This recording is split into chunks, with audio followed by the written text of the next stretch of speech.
Hi, Flat Earthers, this is Zach.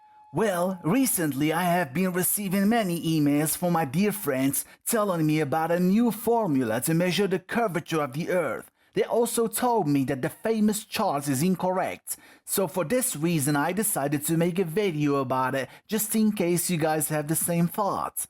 Well, let's take a look at the charts first. They say this is incorrect because when they compare it to this type of websites, they see a huge difference. Well, that is right.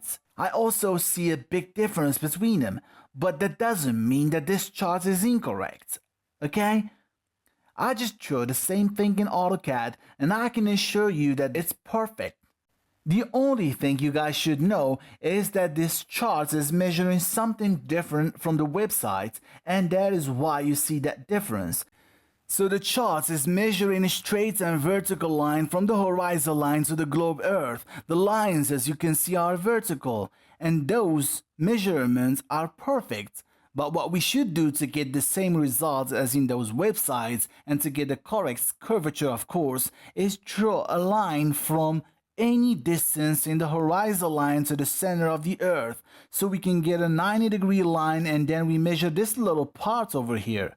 Why should we do this? Well, imagine this part of this line is a huge building. Is it going to be 90 degrees on the globe, or is it going to be tilted like the Pisa Tower?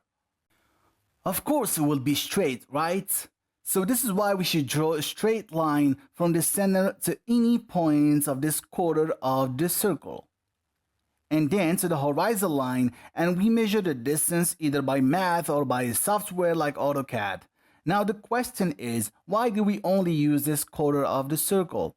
Well, because if the observer is looking right and you want to draw a straight line from the center of the circle to the horizon line, then all the lines you're gonna draw are going to be on this quarter of the circle. We can't just draw a line from the horizon line to any parts of the globe or circle, for example, to this side down here, and just measure the distance. That's not gonna give us a good result, right? So I repeat, that chart is perfect. It's giving the measurements of what it says, but it may not be what you're looking for.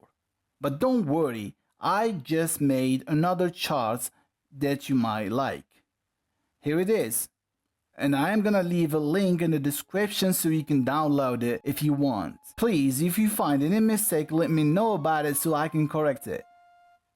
By the way, when you compare this chart with a website that calculates the curvature, make sure we are using the same radius. 1 inch can make a big difference when it comes to big distances, okay? That's all, family. Thanks for watching.